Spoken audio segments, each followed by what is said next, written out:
Okay. Okay, thank you, Vince.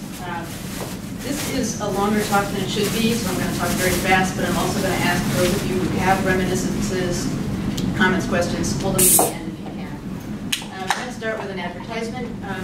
Between 1998 and 1988 and 1991, this guy, Pat and I, a longtime Haskins employee, recorded oral histories from the pioneers of Haskins Laboratories. So if you find some of what I'm saying intriguing and interesting, you can go to our website and find both the auditory and a transcript of his oral histories. It's a little bit difficult to find these days, but that's the web address that I will send you if you want to access it and can't find it. Also, Donald and I, much more recently, collected some additional oral histories that you can listen to or read about.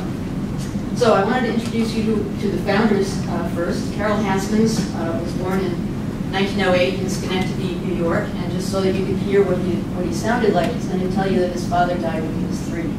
But he died when I was 3. He died very suddenly on a trip to the West Coast in Salt Lake City. So the other founder was Frank Cooper, also born in 1908 in Illinois. He's a younger guy, an older guy. And he's going to tell you that he was a farm boy. I was a farm boy.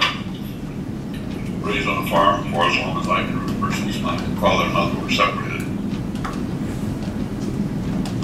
All right, I'm going to zip through their early years. Carol Haskins' father, also named Carol Haskins, worked for General Electric in Schenectady. His mother's name was Frances Parker Haskins. The Haskinses were married probably for 10 or 12 years before little Carol was born. They went out on a train trip to the West Coast. Carol Sr. was visiting various GE plants, and he caught pneumonia and died along the way. Carol's mother was so distraught at his death that she felt she couldn't care for little Carol initially, and she left him with a nanny for about a year. This is one indication among others we have that the family had some money.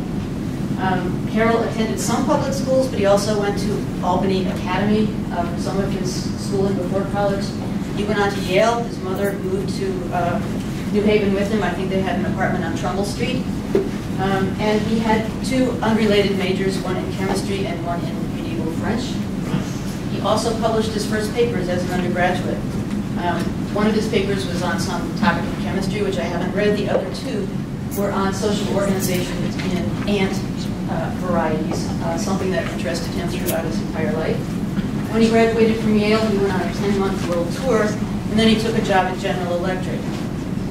There was a guy at General Electric named William Coolidge who had invented a device for bombarding things with X-rays, and GE was looking for a way to market that device. And one idea they had is that if you were to X-ray seeds, of some plants, you might get some mutations that would be beneficial, like maybe shortening the growing season of something, so farmers would be interested. So he was working, Carol Haskins was working on that project at GE, but Coolidge was also urging him to continue his education. So in 1933, he went off to Harvard to get a PhD. Meanwhile, Frank Cooper told you in that excerpt that his parents split up when he was very young. He and his mother moved in with his maternal grandparents on a farm, and he remembers reading all the books in his grandfather's library. When it came time to go to college, he didn't have the money. And at that time, you could take a test in Illinois, and if you got the highest score in your county in Illinois, you would get free tuition to University of Illinois. And he took the test, and he won, but he couldn't take the money because he didn't have room and board and book money. So he went off and taught school for a while. 18 years old, he was teaching school. And then he took the test again, won again, and got tuition to Illinois, and this time he could go. He got his bachelor's and master's degree in physics.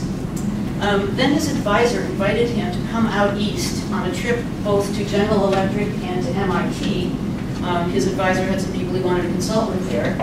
And Frank went along, and at GE he met a guy named Charlton, who both offered him summer jobs while he was still in graduate school and later got him employment at GE once he finished his graduate training. When he went to MIT, he liked it there and he decided to transfer. So he became a graduate student at MIT.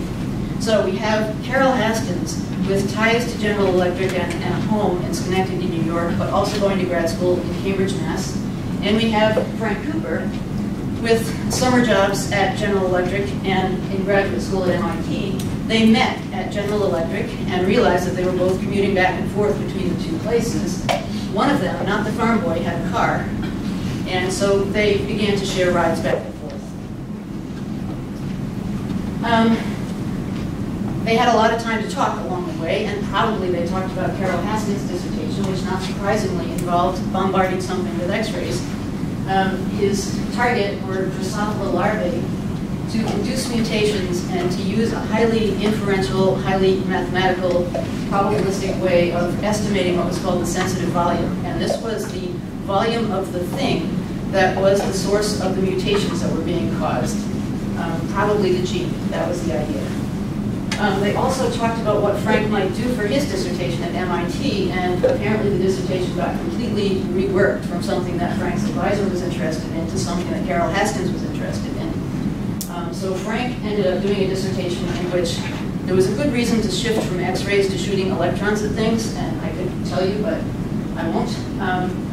He ended up designing something called an electron gun, which bombarded penicillium spores with electrons, induced mutations, and addressed a variety of questions related to genetic inheritance. And the one question I remember was asking whether the locus of the effect of the electrons was in the cell nucleus or in the surround. They also discussed Carol Haskins' future. Now, you would think they didn't need to, because Carol went off to Harvard to improve his education so he could go back to GE and he would be better on this X-ray project.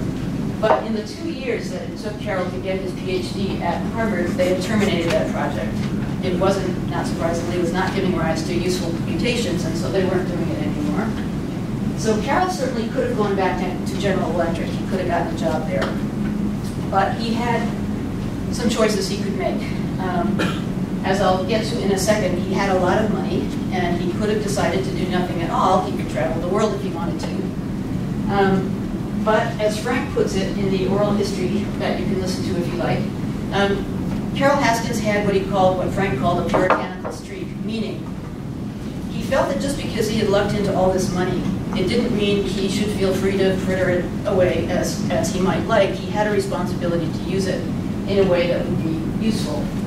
And the way that he chose to use it was to found Haskins Laboratories. Right? So that's how Haskins got founded. It was founded in the year that Carol Haskins got his PhD at Harvard. So, his money. His mother died in 1933, the same year that he went off to Harvard University. And we don't know how much money the family had. We only know that they were well off. But we also know that before 1933, his father's aunt had died. Josephine Dickman was her name. She was a friend of George Eastman of Eastman Kodak. She had died and left him a bunch of money that he was going to be able to access when he turned 25, which was 1933. And that amount, we know, is about $1.54 million in today's money. His idea for this laboratory was to do research in what he called borderline areas. He did not mean the lunatic fringe. He meant the intersection between existing disciplines. His idea was that most people, you're trained as a biologist or you're trained as a chemist, but doing research at the boundary between those areas you're not really qualified for. But that's where the most innovative stuff might get done. And so his idea was, I guess, to get teams of people who were capable of doing biochemical research or something like that, and to do innovative research. And when the rest of the world figured out that exciting stuff was being done in this area, they would start moving into that area as well. And when they did, then it would be time for people at Haskins Laboratories to move on to the next borderline area. This is something that Carol Haskins wrote about a number of times in his lifetime. It was really a guidance principle for him. So, Haskins Laboratories to begin with was an informal entity. It was not legally incorporated until 1937. And initially research took place in 3 places. Started out in his Schenectady garage, and I don't actually know what all research was done in his garage. Eventually, people at Union College began to realize that there was a pretty exciting guy or team of guys doing research, and they invited them to occupy space at Union College in the physics department, which they did for a number of years. In addition, at Harvard, there was a professor there named James Conant. Eventually, he became the president of Harvard. He was a chemistry professor at the time. He he found Carol Haskins' research pretty exciting and innovative, and invited him to stay on for another year or two as in kind of a postdoc capacity. So Carol had space at Harvard as well. And he used his own money to hire 3 people. These were 3 recent PhDs at Harvard, although the first 2 people were probably in their 40s when they got their degrees. A guy named Ernst Enstmann, who was a student of Gregory Pincus, I think his name is, the guy who developed the birth control pill. Roy Weldon, a botanist. Paul Zahl, a zoologist. Paul Zahl later became kind of well known as an explorer, photographer, and a writer for National Geographic magazine, but he worked for Haskins Labs for a number of years first. And then at MIT, I think it was the Markle Foundation, had money that was going to be used to build a proton accelerator. And just as Carol Haskins had wanted to bombard things with X-rays and electrons, he also wanted to bombard things with protons. And the way that he could get access to such a device would be to pay the salary of one of the guys that was building that, and that was a guy named George Scott. So, 3 locations where the work was done. The labs were incorporated in 1937. Carol Haskins was the first president, and Frank Cooper was secretary. So what did they do? Not surprisingly, they bombarded Drosophila larvae and various kinds of plant spores with X-rays, electrons, neutrons, protons, and I left out ultraviolet light. They also have a paper on that. And all of them designed in some way to study mechanisms of genetic inheritance. So the methods were pretty crude at that time. However, apparently a long-term interest of Frank Cooper's was to look for ways of ameliorating cancer. And he began to do research with some other people at Haskins in which they X-rayed tumors in mice that had been planted with tumors to see if that was a way of eradicating them without killing off the mouse. So I'm going to say not too much more about Carol Haskins, but let me just say this. He remained president of Haskins until 1955. Frank Cooper took over until 1975. He participated in a lot of that bombardment work that I've described. But he had 2 other lines of research. I call them hobbies, and I shouldn't. I call them hobbies because, for the most part, they never were part of any job description he had in any job that he had. They were things that he did on the side, but he did them very intensively on the side. And this was serious work that got published in mainstream journals, and if you look at any of E.O. Wilson's books on ants, his work is heavily cited there. So he was very interested in the evolution of social organizations and varieties of ants, and he was also very interested in any parallels that could be drawn between social organizations in ants and social organizations in humans. Over the course of his life, beginning when he was 19 years of age and ending when he was 84 years of age, he published 30 articles on that topic and books. He had co-authors sometimes, and his most common co-author was his wife Edna, about whom I will just say. She had a PhD herself in chemistry. She was British.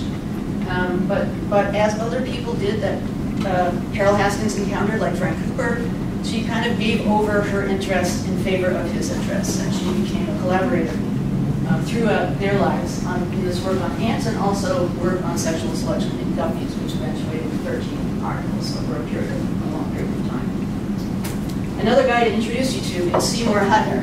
So there he is looking sleepy on the left, a little more impish on the right.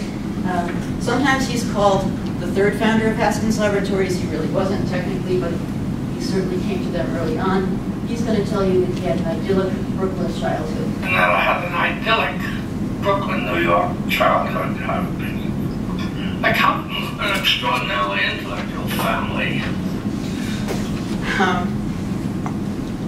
Frank Cooper was doing his dissertation at MIT, in which he had to maintain these penicillium spores, and he had no background in biology whatsoever. He needed someone to help him with the biological aspects of his project. And I don't really get this. You'd think he could find a grad student at Harvard or MIT that could do it for him, but they got a recommendation from a woman named Barbara McClintock, who later got the Nobel Prize. She recommended Seymour, who she had known as an undergraduate. He was a graduate student up at Cornell University at the time. And they traveled up to Ithaca, and they convinced him to take a year off from his own graduate studies and help Carol Haskins Frank Cooper, with his dissertation, and Seymour did that. He came down, he helped with that project, he went back to Cornell, got his PhD, he was an expert in biochemistry and protozoa. However, he didn't join Haskins Laboratories for several years after that, sometime probably in the late 1930s or early 1940s. I just found this picture a couple of days ago. Here they are in their space at MIT. This is around the time that Frank, on the left, was doing his dissertation at MIT. Frank on the left, Carol Haskins way over on the right, and the only guy not wearing a necktie is Seymour. All right, so during World War II, Carol Haskins volunteered to assist in the war effort by going down to Washington. Probably his connection there was James Conant, that's the chemistry professor I mentioned before. The prime mover in the program that he got involved in was a man named Vannevar Bush, who at the time was president of Carnegie Institution in Washington. And he had the idea that scientists had a lot to offer to the war effort.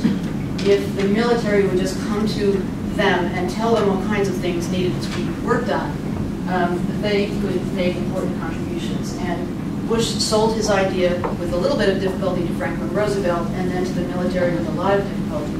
But it did turn out that scientists had a big impact on solving important problems. They had to have better ways of identifying enemy aircraft, and really crucial problem finding those submarines that were blowing up warships. And then, of course, at the end of World War II, they developed the atomic bomb. We don't really know what Carroll did. He started out in something called the liaison office, and Donald can correct me if he thinks differently. I think liaison was not within the United States. I think it was liaison between this effort in the US and a corresponding one in London, but I'm not absolutely sure. When Carroll was reassigned to be the deputy to Conant, that's when Frank Cooper came down to Washington and took over the liaison office. So, what went on at Haskins Laboratories were the two prime movers? Well, the two prime movers were not present. I'm going to mostly skip over a piece of the history. Carol Haskins realized eventually that he was not going to be able to fund all of the research that he wanted to fund at Haskins Laboratories. And the labs briefly decided to try to develop a for-profit arm, and they bought a photography camera company. And that is why Zoll and Hutner were in New York City. They moved to the space of that camera company. In any case, these were not guys who wanted to bombard things with X-rays and so on. They worked with biotoxins instead, but they continued Frank Cooper's project trying to find ways of eradicating cancerous tumors in mice that had been implanted with them. Turns out that if you inject a biotoxin into a tumor in a mouse, it causes massive hemorrhaging, but largely confined to the tumor, and so it has the chance of eradicating it. However, possibly under pressure from Frank Cooper and Carol Haskins down in Washington, they began to use the biotoxins in a different way. The military were concerned that troops on the battlefield were going to encounter diseases that might go through the troops and make them all sick, and wanted to find ways to immunize them against that, and also against the possibility that the enemy would use chemical weapons as had been done in World War I. And it turned out that the same biotoxins that they were using on tumors had the possibility of being developed into things that could immunize people against these kinds of diseases. So Zoll and Hutner, always in that order, published a number of articles during World War II in which they worked on developing increasing dosage levels in mice to try to develop immunization against things without killing the mice off.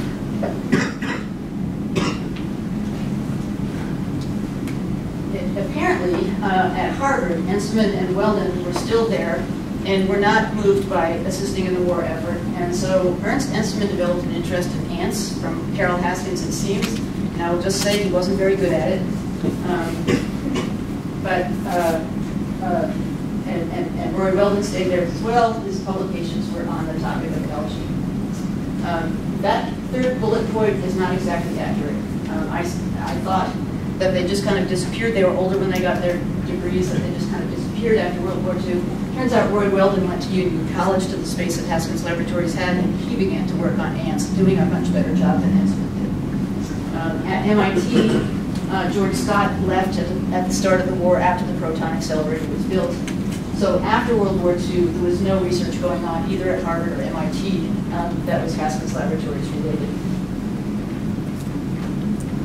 Okay, so after World War II, Harold Haskins got together with this guy, Vannevar Bush, and they were asking themselves whether some of the technological advances that had taken place during the war would be able to be adapted to peacetime use, and specifically they were interested in what might be done to help returning veterans.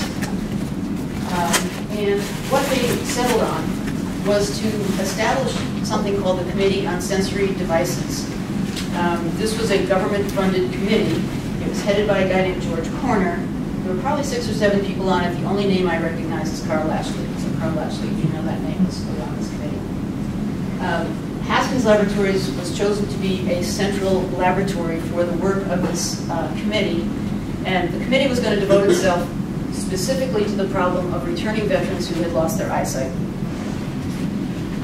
Being a central laboratory meant not that the Haskins Laboratories was going to be developing these devices, but rather they were going to oversee the work of companies that were under contract to the committee, who would build these devices, and Haskins Laboratories would test them out. So one kind of device, there were 2 kinds of devices that were going to be developed. One was a guidance device. I think this was meant to replace canes and guide dogs. People would walk around with a kind of a probe in their hand, and the probe would send out either a supersonic beam or a beam of light.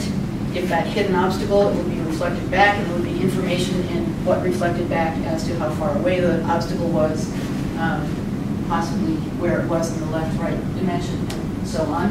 That was called an obstacle locator. I'll skip the obstacle identifier because I never worked on it. The companies that were under contract are the ones that you see. First Development, Hoover, the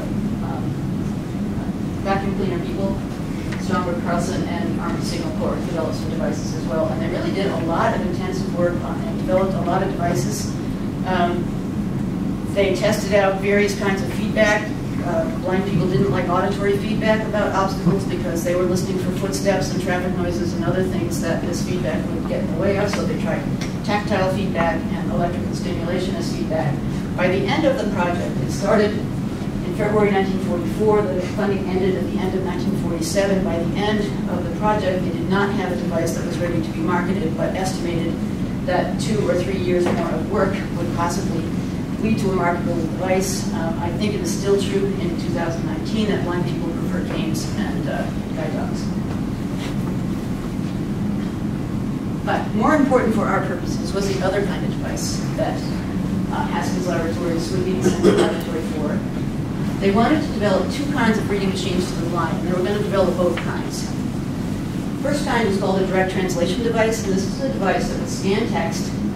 It would not make any effort to identify what the letters were, but rather it would detect something about the ratio of white background to black letter and send back information about that. That would be converted to sound.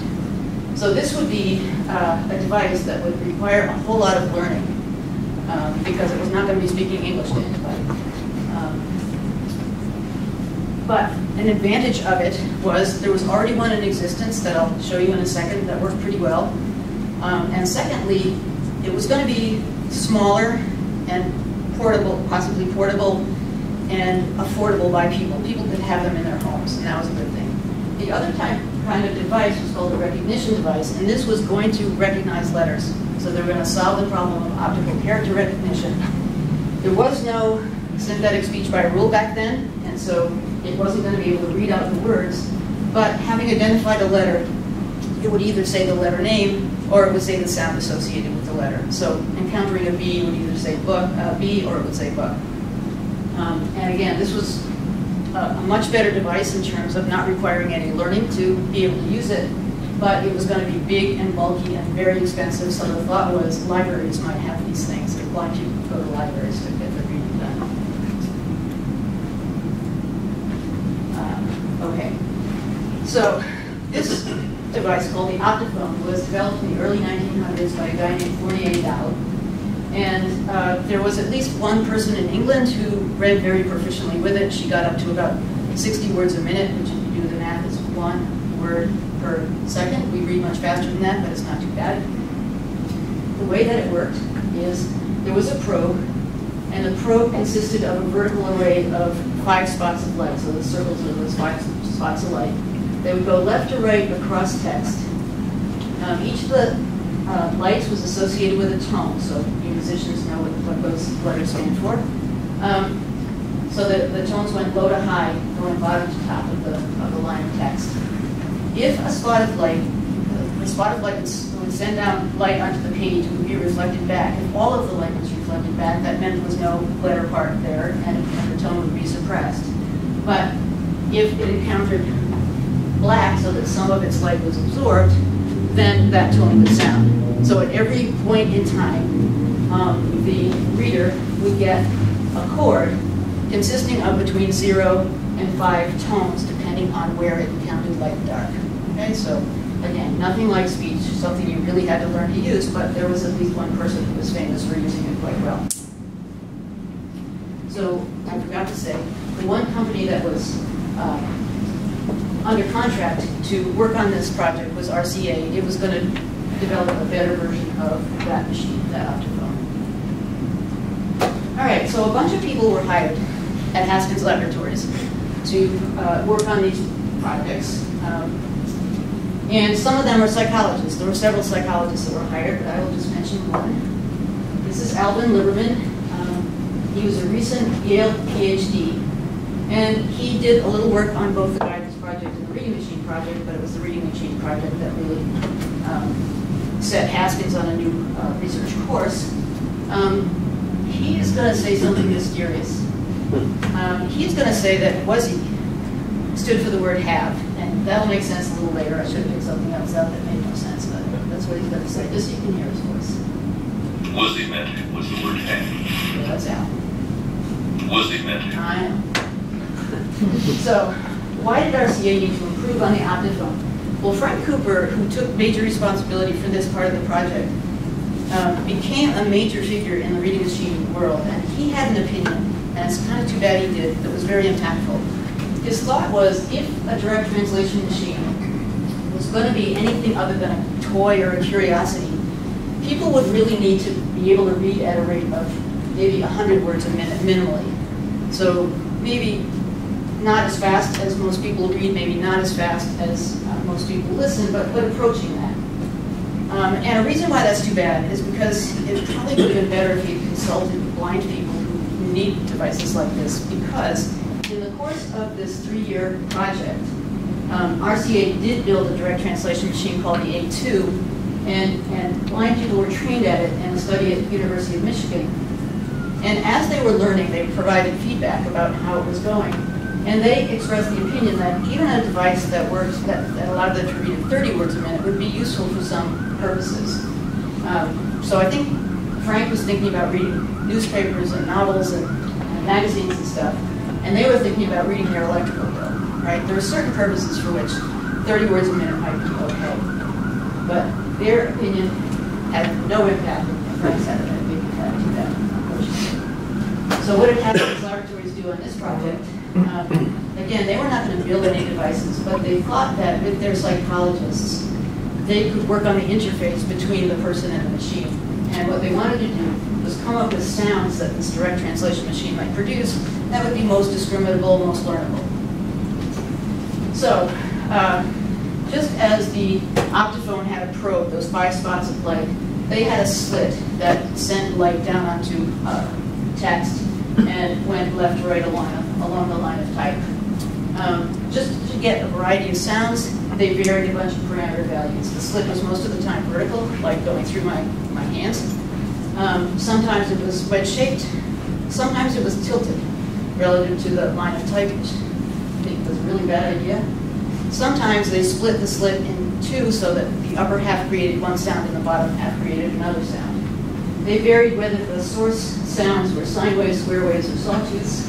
and they varied the rules by which whatever information they got back from the reflected light was translated into sound.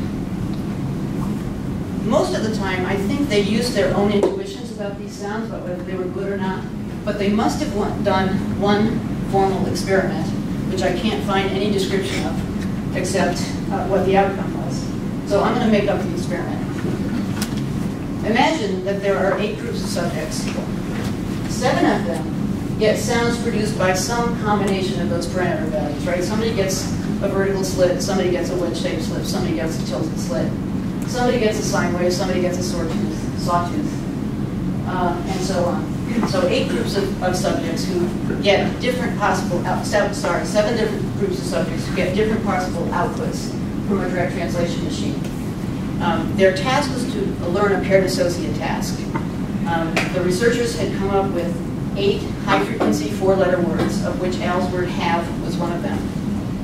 And their job was just to learn to pair the sound created by the direct translation machine for the word have with the word have, or the sound for walk with the word walk, and so on. And the question was there one type of sound that led to easier learning? There was a control condition, and that was the was-he condition. Was-he was not a possible output for a direct translation machine because it required letter recognition. It was just a cipher on the words of English. So was-he stood for the word have. For any word in the list that had an H in it, you substituted a W. For any word that had an A in it, you substituted U, pronounced a. For any word that has a V in it, you substituted Z. And for any word that had an E in it, you substituted I. So was-he stood for the word have. And that 8th group also learned that paired associate task.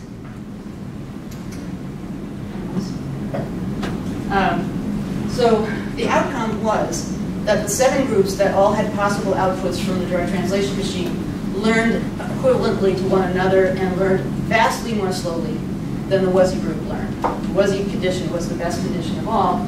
Unfortunately, it was not a possible output for a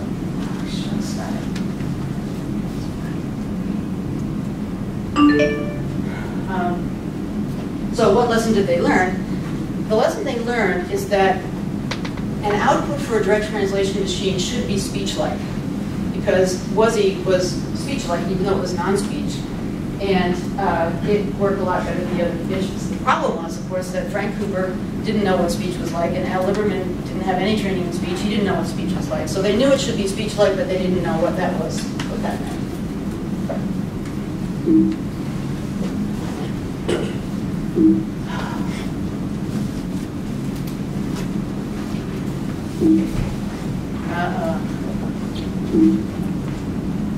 Tech person.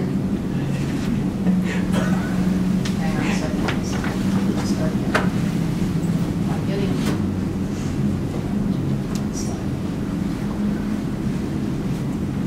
Okay, let's see how long that lasts. So they put that to one side. They didn't know what speech was like, so they couldn't develop an output like that. They just picked one set of parameter values for their version of the machine. They picked a vertical slit. They picked the sine wave shape and a frequency range between 100 and 4,000 hertz, which is roughly the speech range. The RCA company also developed a version of the optophone called the A2, which, as far as I can tell, worked pretty much like the optophone. I don't know why it would have been any improvement over it. When RCA got to that point, they went to the Committee on Sensory Devices and said, we've got a machine, could you give us money to build 12 of them so that we can have Haskins Laboratories test it out? But their timing was poor, because Haskins put 2 of its employees to the task of learning how to use their FM slit machine. One of them was really struggling. That one person never got better than 4.2 words a minute on average. But the other person, who Al says was named Eve, these guys were sighted people. They were wearing opaque goggles. They weren't blind. They were employees. So they just spent some of their workday learning. She was doing great, Eve. She went up to 20 words a minute, then 50 words a minute, then 70 words a minute, 120 words a minute. She was going like lightning. And Haskins people were very excited, and they got the Committee on Sensory Devices to come and get a demonstration. all but one of them was very excited. And so when RCA came and said, we need to build 12 of our machines, they said, hang on. You can have money to build 5 of your A2s, but you got to build 7 of the FM slit machines because that one's showing a lot of promise. But the other guy named Wallace Fenn, on the Committee on Sensory Devices said, I wonder how she'd read if you put a bag over her head. And they didn't put a bag over her head, but they did replace the opaque goggles with a regular blindfold. And suddenly she couldn't read anymore. She had been doing this, so she could look at the bottom at the text, and she was just reading.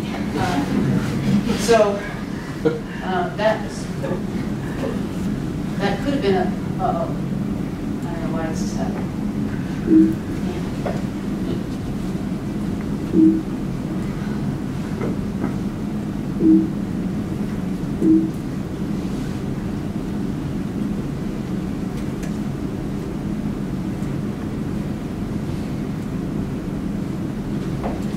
At that point, Haskins Laboratories lost interest in developing a direct translation machine until they could come up with an output that was speech-like.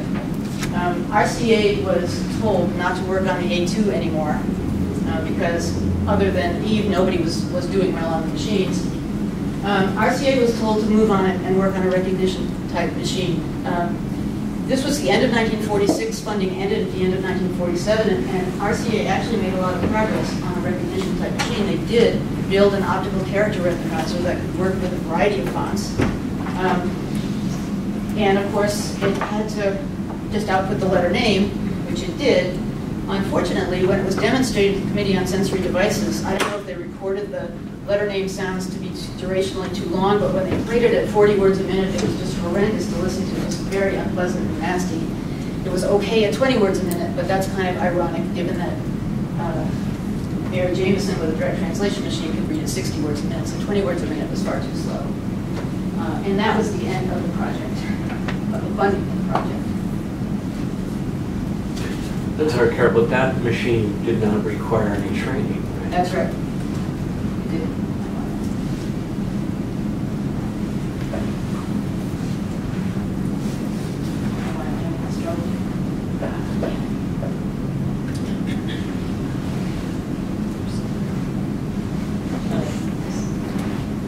This is important.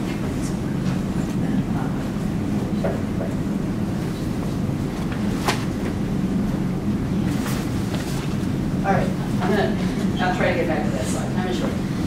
A good thing that happened during this time of funding is that Frank Cooper built 2 machines. I'm not quite sure why he did. But based on specifications provided by Bell Laboratories, he built the sound spectrograph. I sure wish I could show you that slide. But for those of you not familiar with sound spectrographs, what people had to work from until then were oscillographic tracings, which give you time by intensity. You can see where it's loud and where it's soft, but you can't see much else. With a spectrogram, which is frequency by time, you can see a lot of the internal structure of a speech item. And so I am getting Yale University wanting, I bet the internet is back. Yeah. I'm getting Yale University wanting me to sign on as a guest, which I don't want to do. Turn my net. Yeah, no.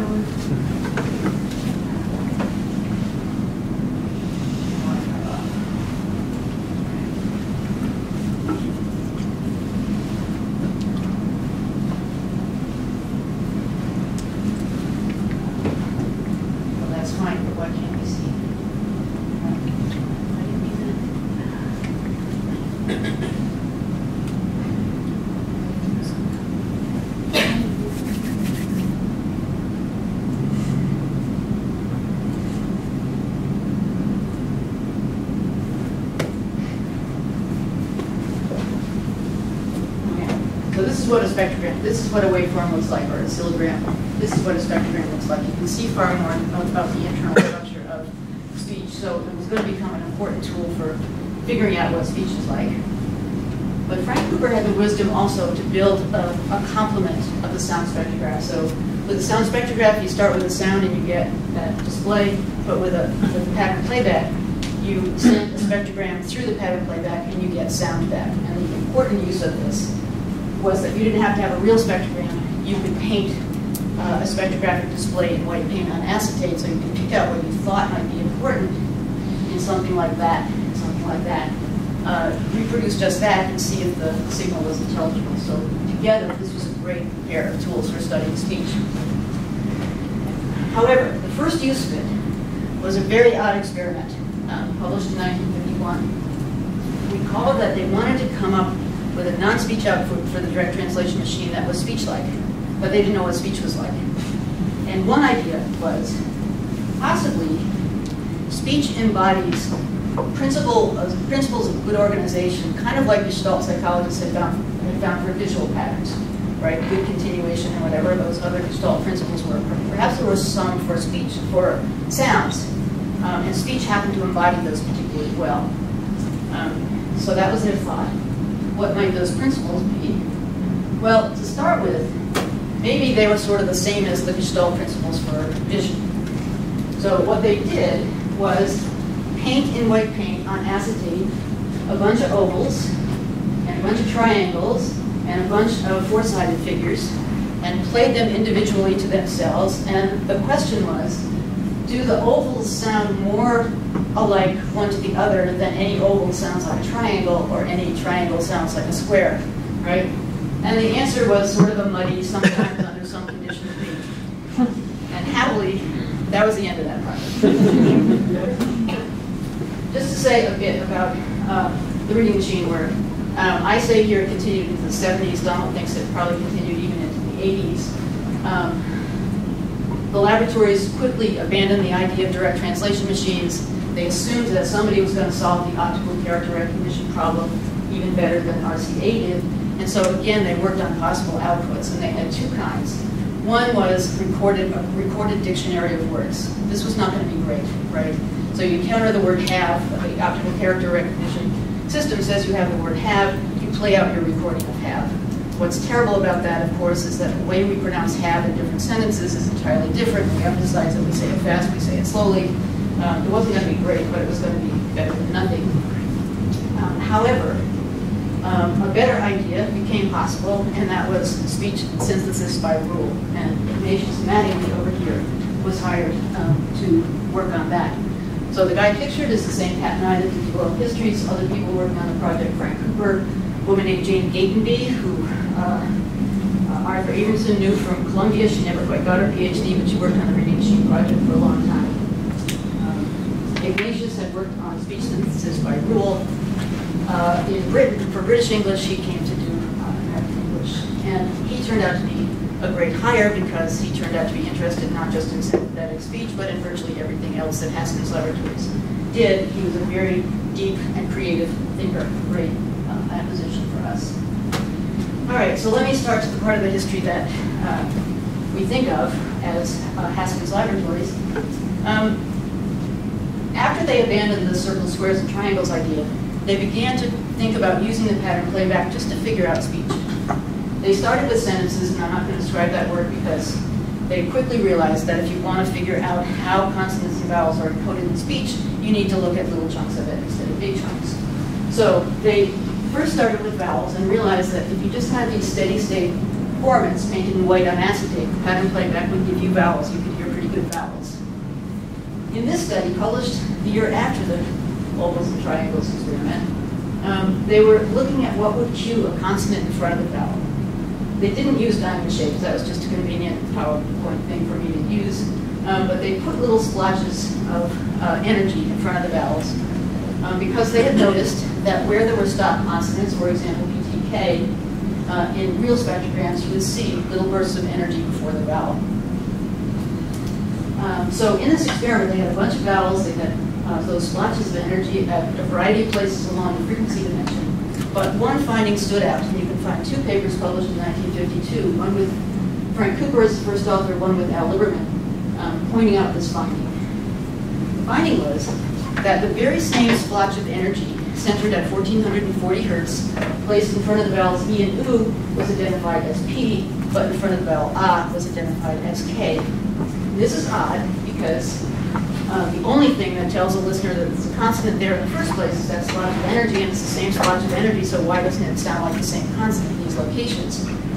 And here's the logic by which they began to develop their motor theory of speech perception. They said they had realized eventually that speech is co-articulated. This was known in the field before them, but they were not in the field. So when we speak, we temporally overlap the articulatory actions for serially adjacent consonants and vowels. So that the acoustic signal in natural speech is everywhere highly context sensitive. It's caused by more than one consonant or vowel. So their logic was, we make P by closing our lips. We make K by putting our tongue body back against the soft palate, the back of the mouth. That little burst of energy is created when we release those constrictions. But because the vocal tract elsewhere, away from those constrictions, is conforming itself to the following vowel, the burst of energy that gets produced is influenced by both the consonant, both the lip action, or the tongue body action, and the vowel. And so you get this same burst of energy. But the interesting thing is, what does the perceiver do? The perceiver doesn't hear one thing, the perceiver hears two things. So the perceiver is tracking articulation, it seems. There was a complementary finding. The paper that is cited as providing this finding is 1954. And I'm just going to walk you through it as if it's right. It isn't quite right. Another way to cue consonants in front of vowels is by means of Formant Transition. So here we're going to ignore the stop bursts, throw them away, and let the pattern playback provide consonantal information in a different way. If you make a T, you put your tongue tip up against your hard palate behind your teeth, you rapidly release it, you create that little stop burst that we've thrown away. But as the vocal tract opens up, it's opening up into the shape for the following vowel, and you get this rapid changes in the resonant frequencies or formants. What I've circled there is the crucial information that their research showed tells the listener that the consonant at the beginning of both of those syllables is a D. And of course, the striking thing is that one is a high rise in frequency, one is a low fall in frequency. They're very different from each other. If you isolate what's in the circle, play them separately, they don't sound alike. And neither one sounds like a consonant. So here we have the complementary logic. We have the same consonantal articulation with the tongue tip, giving rise, because of co-articulation with the following vowel, to very different acoustic cues, the second Formant transitions. And what does the listener do? The listener goes with the articulation. The tricky thing is that if you go to that paper in 54, that finding is not noted. And if you look at responses to this syllable, most people heard it as B rather than as D, which kind of ruins the whole thing. But if they had only been a little more careful when they went back to that paper and taken the syllable day, D, A, an A vowel instead of E vowel, the finding is perfectly, is there. It's just they picked the wrong syllables. And it's too bad because we see a lot of papers for that. It's not displayed yet. All right. So Alvin Lieberman began to develop his motor theory of speech perception. In its early form, it reflected his training as a behaviorist. He basically said in 52 and 57, when babies produce speech-like sounds, they begin to associate in memory the acoustic product of their vocal tract actions with information about the vocal tract actions. And for whatever reason, it's the vocal tract action information that's driving their perceptual experience. In the late 50s and early 1960s, there was a cognitive revolution triggered in part by Noam Chomsky in linguistics because he published his amazing book, Syntactic Structures, and in psychology because he published a scathing review of B.F. Skinner's book, Verbal Behavior. Alvin Lieberman and colleagues were, like many other people, strongly affected by this cognitive revolution, and the account of the motor theory underwent a major change. The best place to read about it is Perception of the Speech Code, 1967, where they think that because of the problems that co-articulation gives rise to, because of the complexity of the acoustic signal that co-articulation gives rise to, that you need a specialized way of decoding the acoustic signal. As part of our biological specialization for language that Noam Chomsky, Eric Lenneberg, and other people were writing about, there is a specialization for speech perception. Where we get our articulatory percept from, as shown by Guido and Pikapu, is that we recruit our own speech motor system in the act of perceiving speech. And if that doesn't make any sense to you, read the 1967 paper. Every student here should read that paper anyway. If you're going to be at Haskins Laboratories, you should love and adore that paper. That version of the motor theory basically stood with minor modifications for the rest of Al's life. There were revisions that came out with Ignatius Manley in 1985, further revisions with Doug Whalen in 2000, published slightly after Al died. But at Haskins Laboratories, whether you were a motor theorist or not, a lot of people were working on the speech cues, just doing a lot of work with pattern playback and sound spectrograph to see what the critical information was in acoustic signals to cue consonants and vowels. And people began to come to work at Haskins Laboratories because of these two tools. One guy that came was this guy, Pierre Delattre. He was a professor of French at the University of Illinois, trained as a phonetician. He came with a group of people from MIT. I believe just today I've located the letter inviting him and others to come. And when he saw the pattern playback in use, he said to Frank Cooper, I've got to work on this machine. And so he started coming up from University of Pennsylvania once a week, twice a week, to do work, initially on French vowels, and ultimately his papers on many, many of the cues papers that were published. Eventually, he decided he wanted to go off to Colorado. Apparently, that's a really good place to go if you like to play tennis every single day. He died playing tennis. He had a colleague in the linguistics department at Penn named Lee Lister. It's that debonair guy with the pipe, an older version on the right. And when Delattre realized he was leaving Haskins, he brought Lee up to see the pattern playback. And Frank Cooper took Lee aside and said, would you like to replace Pierre? And he did. The other guy here is Arthur Abramson. Arthur took an acoustic phonetics course from Frank Cooper at Columbia University. Arthur was a grad student. Frank was an adjunct professor. And the course was taught at Haskins Laboratories. And Frank recognized talent when he saw it. And he said to Arthur, come even when you don't have classwork to do. Just come and hang around and work on our pattern playback and stuff. And so Arthur did. Lee was casting around for a project. And one thing he thought of was looking at voice onset time. So this is the interval between the release of a consonant and the onset of voicing, or a following vowel. And what he knew was that English had a short lag voiced category and a long lag voiceless category, but Spanish had a pre-voicing, a negative lag, lead, or voicing lead, for their voice category and a short lag for their voiceless category. That was kind of interesting. Maybe you look at that. Arthur had just come back from 2 years in Thailand, in which he learned Thai, one of about 7 or 8 languages that Arthur spoke. And he knew that Thai had 3 voicing categories and wasn't that interesting.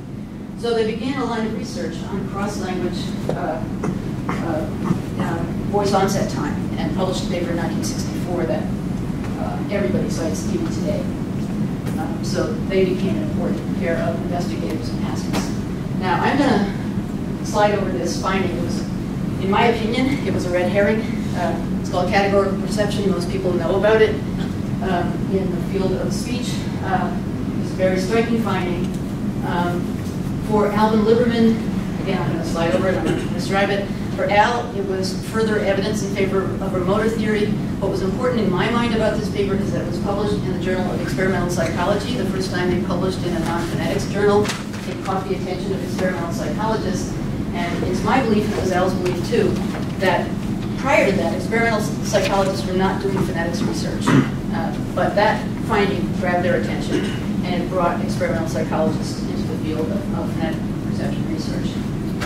Okay, I am jumping ahead in time. There was intensive research on the acoustic cues for speech perception being done over a very long time at Haskins Laboratories.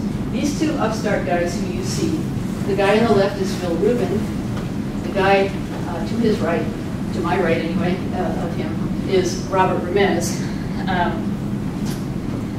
These guys were upstarts. They wanted to try to create speech signals that eliminated everything that anybody had ever said was a speech cue and show that you could still perceive speech, right? So let me just show you what they did.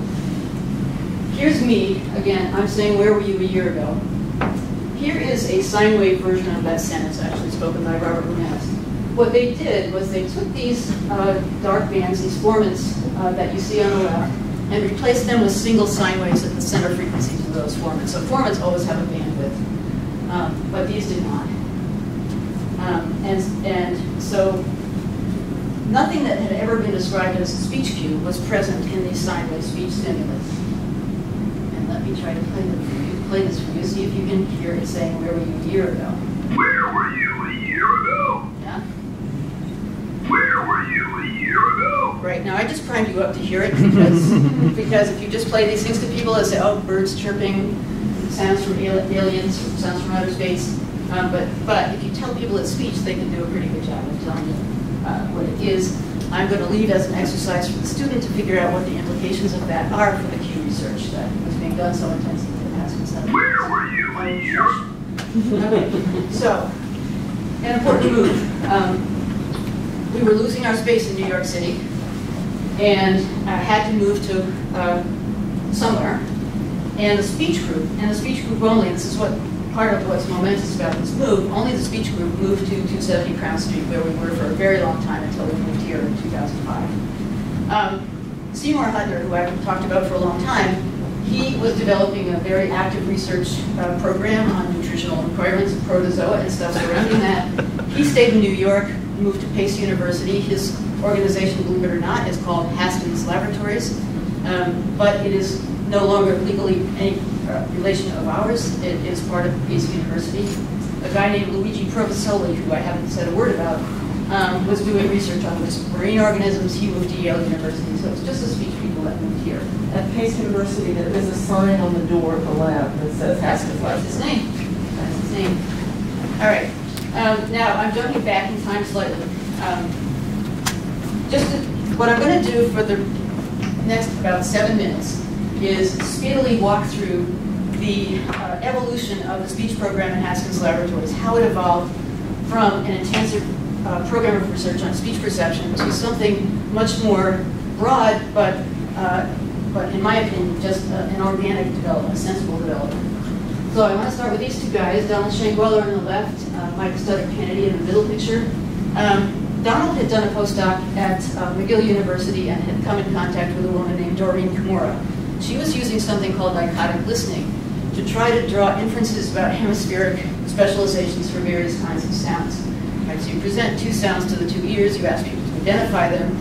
If they do better in the right ear, you assume that the left hemisphere is a better home for processing those because the right ear has privileged access to the left hemisphere. If the left ear does better, you assume it's a right ear process, roughly. What was really smart about what Michael and Donald did is to ask whether the speech mechanism is an inherent part of our biological specialization for language. You need to present language that is only speech. It's not grammatically anything, it's not semantically anything, it's just a speech sound. So they presented da to one ear and ga to the other, for example. Which ear does better? It was the right ear. So they started a line of investigation that a lot of people contributed to here and elsewhere on dichotic listening. I put Bruno Repp's picture here. It could have gone a lot of places. Bruno was a student of David McNeill, and if you know David McNeill and Bruno, you can't think of two people more diametrically different in terms of their research interests and activities. But Bruno came and did a lot of work on dichotic listening. He did a lot of work on whether there was a special mode of perceiving speech compared to other kinds of sounds. Got bored with that, did research on musical performance. He's a musician himself. Got bored with that, I guess, and did work on rhythm production and perception. But he's an amazing researcher, incredibly disciplined. He would come into Haskins Laboratories, barely talk to anybody, sit at his desk, do his research, write his papers, many, many papers. He was a great researcher for us. Another way of looking at whether speech is different from, so do we have a speech system that's different from the general auditory system that was developed? It's called duplex perception. Duplex perception means a way of hearing the same acoustic fragment in two ways at the same time. This was discovered by a grad student when I was a grad student, a guy named Tim Rand. It was called the Rand effect for a few years, but duplex perception is a better name. If you put most of one syllable to one ear and a third Formant transition to the other ear, you hear that Formant transition in two ways at the same time. It completes the syllable that's missing a transition, and it sounds like a non-speech chirp. And what's beautiful about that is that then you can get people to respond to that chirp either as a piece of a syllable or as a non-speech sound, and you see different kinds of response functions. That work was done by Al and, pointing to the computer, Al and Virginia Mann. Doug Whalen and Al did another very fine set of experiments published in Science in 1987 on that. I mentioned Hollis Fitch without a picture because I couldn't find one. A really smart study of asking whether discrimination performance between syllables is better predicted by the articulatory characteristics of the syllables or their acoustic characteristics. Of course, articulation won. My advisor at Brown University was a man named Peter Imus. He was a student of Al Lieberman, and he pioneered ways of looking at speech perception in babies and showed that babies as young as he could test them, 1 or 2 months of age, could hear any phonetic difference that any language anywhere used as a difference. That kind of finding was modified a bit later by Janet Worker, who showed that as babies get familiar with their native language, they begin to lose the ability to discriminate some of the sounds that their language doesn't use. Cathy Best came to Haskins Laboratories, built a baby lab at Wesleyan University, and developed a theoretical perspective on which non-native differences you can still perceive and which ones you can't. Here I am.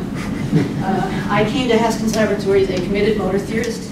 Peter Imus had me read Perception of the Speech Code in 1967, and I was blown away by it. But eventually I came under other influences and developed a different way of understanding why we perceive articulation, called direct realism. I won't describe it. And Cathy Best and I both espoused that approach to speech perception. You think in a place that had a motor theory of speech perception, there would be intense interest in speech production, and there was, not on the part of the motor theorists, not on the part of Al Lieberman. He never cared one bit about articulation, but this person did. Cathy Harris was a Harvard PhD, very, very smart lady, came to Haskins Laboratories and did a lot of research on perception. She contributed in a very important way to that categorical perception paper, but she got interested in speech production and pioneered research using EMG signals, muscle activity during speech production, developed other kinds of ways of looking at speech production. And I want to say two things about her. She and Freddie Belberti, one of her early students, developed very smart ways of looking at co-articulation. Cathy especially was brilliant at experimental design. And most people who studied co-articulation had no training in experimental design and were not brilliant at it. And she and Freddie did fabulous work on co-articulation.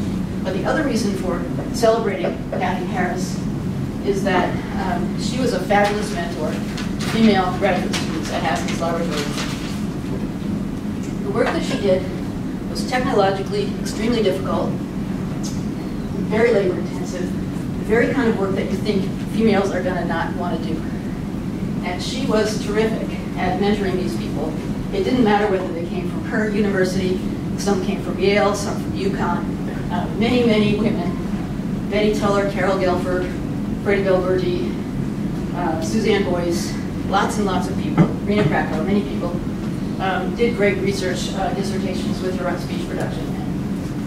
Good job, Cathy. Later on, other people became interested in speech production via a much more general interest in action. This is Scott Kelso on the left, Michael Turvey in the middle, and Elliot Saltzman on the right. They developed the idea that we would be helped in thinking about coordinated actions in general and in speech production in particular if we thought about speech systems as self-organizing dynamical systems. Vince Greco came long ago. He came from Wisconsin, where they were doing perturbation research, which was another way of looking at coordination in speech. Much later on, Dave Ostreet, who, in my opinion, in the last 10 or 12 years has been doing some absolutely fabulous research on speech production here at Haskins. So we had developing theories of speech perception.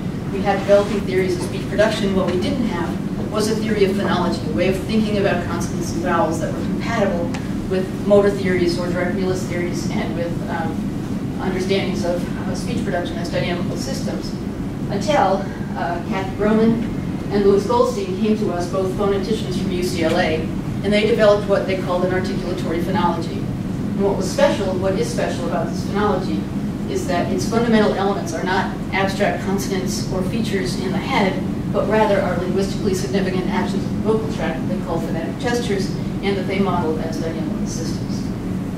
Last line of research that I will talk about. Because motor theorists developed this idea that speech perception is handled by a specialization of the brain that recruits the motor system to decode co-articulated speech, it began to strike people that it was pretty amazing that we can read at all, right? We have this system for dealing with consonants and vowels that is highly tuned to acoustic speech signals. Why is it even possible to read? At least it ought to be more difficult to read than to listen, and of course it is. We grow up in our households and learn to listen without anyone teaching us, but we have to go to school to learn to read. This is Isabel Lieberman, Al Lieberman's wife. She was a Yale PhD also. Back then, UConn had a nepotism law. If your husband was in the psych department, you couldn't be in the psych department too. So she got a job in the education department. Possibly that was a further motivation for beginning to think about reading. But she and Al and Donald Schenkweiler and the amazing Ignatius Mattingly began to think about reading and to think about how to think about it, and came up with a recognition that having this specialization for speech perception indeed is part of what makes reading difficult. That you have to know, to take Al's favorite word, to know that why the word bag is spelled with 3 letters instead of 1 letter, and bag just sounds like one sound. You have to know that it's composed of consonants and vowels. And you don't automatically know that because your speech system just takes care of that work without your knowing about it. So they developed this notion of phonological awareness, what a child needs to know in order to be able to understand how alphabets work. And it turned out to be a very important predictor of early reading success. The first 3 people, Susan Brady, Ian Fowler, no relative of mine, and Hollis Scarborough, were also experimental psychologists interested in early reading. They did a lot of basic and important research in reading. But a reason for highlighting them is that they also had an important idea that the scientific research findings on early reading ought to be translated into teaching practice in the classroom. They got very interested in that and worked in that in collaboration with Margie Gillis on the right. She was a student of Isabel Lieberman. She was not a scientist, but an educator. And together they tried to bring findings of scientific reading research into teacher training in the classroom here in Connecticut. Getting to the end. A chance reading between this guy on the left, George Catella, and Michael Turvey led to an extremely productive line of research on visual word recognition cross-linguistically. George came to the laboratories for some unrelated reason. He was an engineer, not a psychologist, but he happened to talk to Michael Turvey about the fact that everybody in Yugoslavia at that time learned to read in both a Cyrillic alphabet and a Roman alphabet. Both alphabets were extremely regular relative to English, and they had these interesting properties that they shared some letters that either had the same pronunciation or had different pronunciations. And if you're a cognitive psychologist, that's like a dream situation for you. So massive numbers of experiments were done by Turvey, Lucatella, and others on reading in Yugoslavian compared to English. Laurie Feldman on the right got involved in that research. Len Cates found another alphabet that was interesting in Turkey. Other people, I think Laurie got us interested in looking at reading in Chinese. Ron Frost, Shlomo Benton, who I did not depict here, brought Hebrew to the table. So we've looked at visual word recognition in a variety of alphabets of writing systems. An important acquisition, I think he was hired in 1993 at UConn, shortly after I came. He also was interested in behavioral research and visual word recognition, but he brought a skill that we did not have represented. He was a computational modeler. So he brought that skill, and it's been valuable to us. And of course, finally, this guy. So Ken initially was an assistant professor at Holy Cross College, which was a very heavy teaching load. When I came down here in 1992, Dartmouth College gave me a 2-year leave of absence, thinking I would hate it and I would go back. And I recommended Ken to take my place because Dartmouth had a much more humane teaching load. Ken, meanwhile, had gotten interested in working with some people named Shaywitz at Yale. These guys were MDs. They wanted to look at reading in the brain using fMRI, but they weren't scientists and they did not know how to design experiments. Ken went to Ohio State, and if you go to Ohio State, you know how to design experiments. He did a great job. he got their research onto a much more secure, interpretable footing. He must have met Ainer. Ainer was a grad student at Dartmouth my last years there, working with Jamchet Barucha doing music research, and I guess that's where Ken found him and brought him down to be our fMRI guru. And other people, of course, have gotten interested, and I've only listed a very small number of them. I mentioned Donald and Dave Brady just because they've done fMRI research on bigger units of language like sentences. Last thing I want to say, when I came to Haskins as a first-year grad student, I was stunned by the respect that I was accorded when I had absolutely no skills, nothing to contribute, but people were just darn respectful. The other thing I noticed is that, of course, we had a hierarchy, right? Somebody was the president, somebody was the janitor. But for the most part, it didn't seem like that. Everybody was part of a family. We were a very egalitarian place. This guy, Eric Andreasen, was the first janitor I knew at Haskins.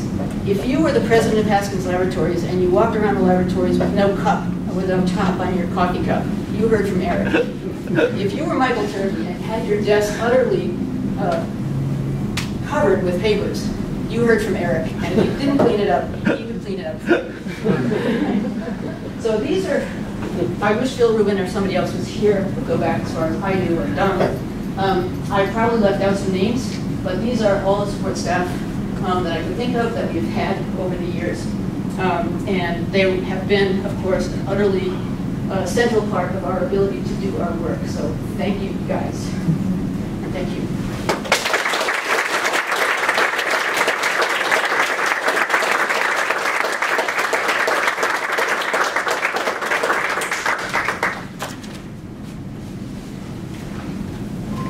Quick question. Do you know what the other laboratories, in quotation marks, were in post-World War II? Would they be like, for example, SMI in Menlo Park, or what the other laboratories?